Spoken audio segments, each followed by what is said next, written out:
Hello, Miss Fitri. How are you? I'm good. How are you? I'm great. A little bit tired, but I'm still great.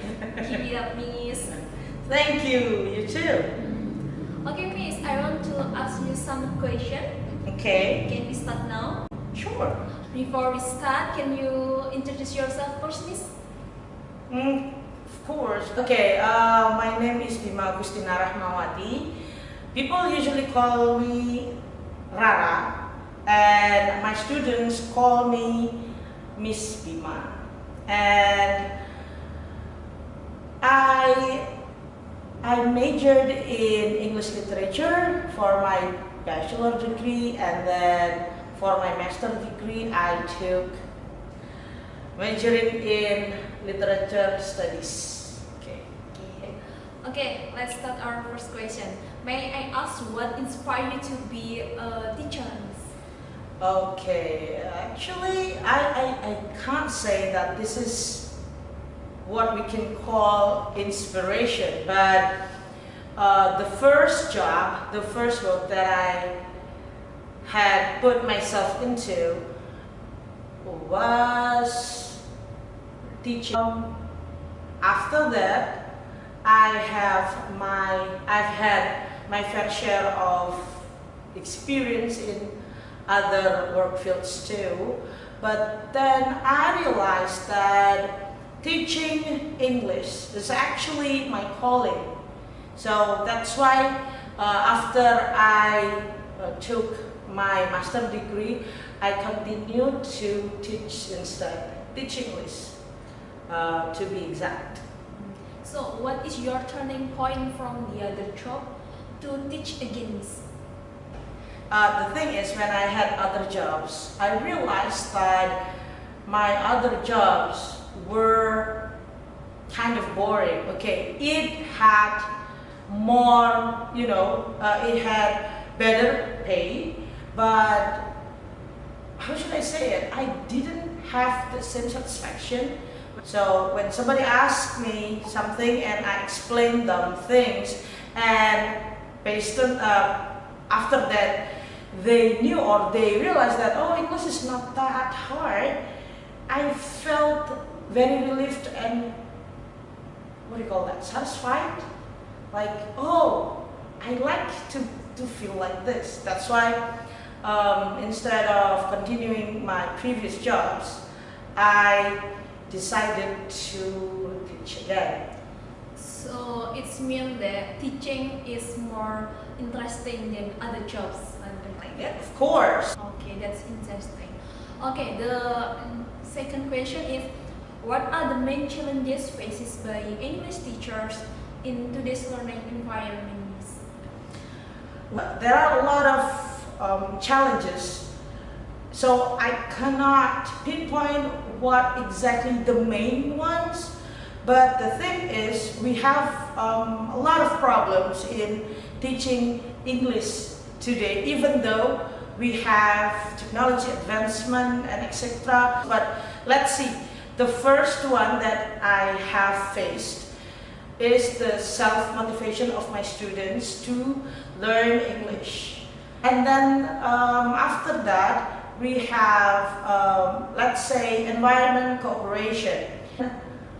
Is conducive for teaching and learning and teaching, whatever you call it, English. But the thing is, not all classes are like that. Sometimes the pressure from our superiors to reach certain minimal competence like KKM, but the thing is our students, they don't even, not all of them, but most of them, they don't even have the basic knowledge to reach that capacity. So it's kind of hard, and then the parents, they don't, how should I say it, they don't understand what their children need.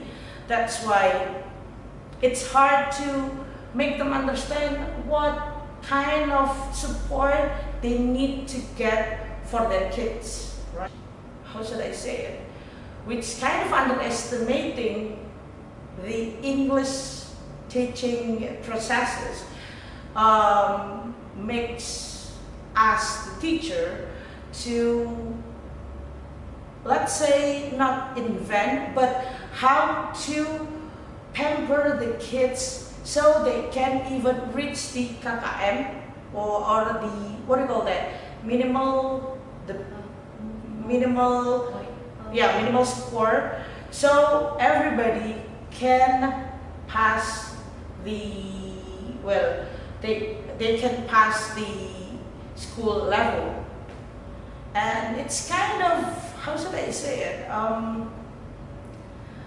It's not, what do you call that? It's not benefit the children, because it's actually doing the, it's even counterproductive. So instead of making them more knowledgeable in English, more skillful and more fluent in speaking English, for example, they are pampered. So they don't feel the need to, to get information themselves, even though the teachers, like us, give them assignments, projects, and the technological advancement, they don't, how should I say it, they don't use it to their own benefit. Instead, they make some kind of cheat code for it. So that's why it's a real challenges for us. Okay, the next question is, what are strategies to support English teachers to stay relevant with curriculum development and technology? Okay, English teachers community, we have gathering like at least once a month, and in there we share our knowledge and we learn from other teachers also and other sources. And then so they also update us with the curriculum, and all right, and that's what we do. We train, we join, or we attend other, the English teacher communities gathering, and we also join training aside from English teachers community gathering. So yeah, that's what we usually do here. Okay. Well, I think it's also answered my next question, that is how you develop your professional development. Of course. So my professional development, especially in teaching senior high school students, I join training for English education for senior high school students. Okay, Miss, how can technology contribute to improving the effectiveness of English language teaching? Okay, the thing is about technology, we can have what you call synchronous and asynchronous learning, right? In the class, for example, I use what do you call that? Teacher-paced lessons. So I explain things to my students, and then if I want to, I will ask them by myself. But in quizzes, they no, not they. We can put our question of based on the explanation that we have done reviews using the quizzes. They don't have to, what do you call that? They don't have to write in the classroom, right? And we can save more papers. We can save our earth from domestic waste and etc. etc. And then the knowledge that will be transferred is the same. Okay. Other technology that we use aside from quizzes and can be integrated in or with quizzes are Zoom, Google Classroom, and then Microsoft 360, right?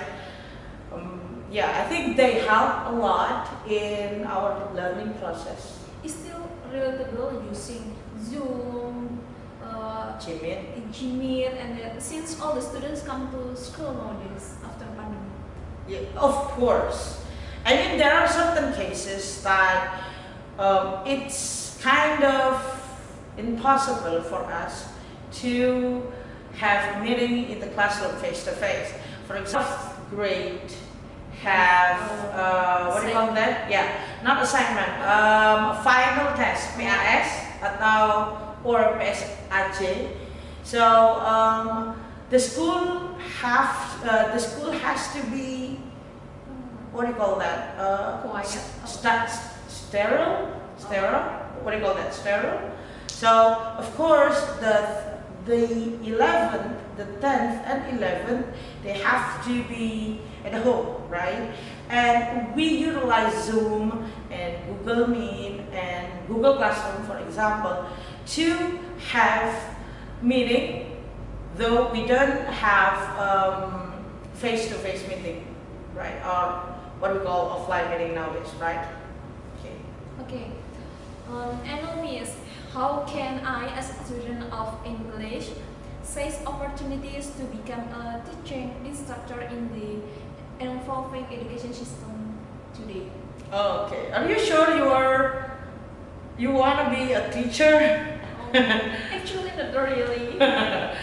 But because I am a bachelor degree in English education, maybe someday I want to be a teacher. Okay. First thing first. Being a teacher in Indonesia is not that materialistic. What do you call that? Materialistic. Let's say money-wise. Okay, money-wise is not that beneficial, right? But if you are into teaching, and if you think that teaching is your calling, then why not, right? So, or if you want to have, let's say, more salary, you can have, or you can be a tutor, okay? Whether it's private tutor or you join in to some courses. Well, both are more beneficial money-wise for you. And for example, I mean, there are many ways. You can do volunteer work, or you can do, like I said, join in some kind of courses institution which provide English teaching. Okay. Do you have any information about the volunteer organizations?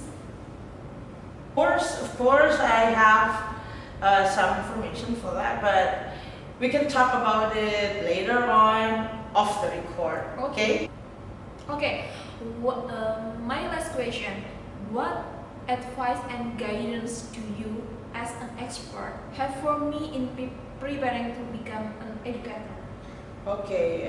First thing that I want to tell you, if you want to be an educator, first you have to prepare your mental. As I said, it's not economically beneficial for you and us. I mean, I'm teaching in, like, let's say, formal institution, and that's why that you have to prepare yourself too, and that you have to prepare your money first. Yeah, because when you teach especially the kids, for example, you have to invent things or you have to buy things that has already been there, right? Yeah, and then please make sure that what you do comes from your heart, so you don't feel pressured by the pressure that will surround you later on, and then make sure that you have compassion to teach the kids in front of you. Well, I said kids because generally we teach people under our age. Okay, that's all for us today. Thank you so much, Miss Bima, for taking the time to chat Yeah, with you're me. welcome. It was awesome learning more about what's like to be an English teacher. Thank you so much, Miss. Yeah, I hope it helps you, especially in your assignment. Yes. I hope you get highest score that you can get. I mean. Okay. Thank you so much, Miss. Okay, that's all our video today for my English speaking and listening academic midterm project. Thank you so much for watching. Bye.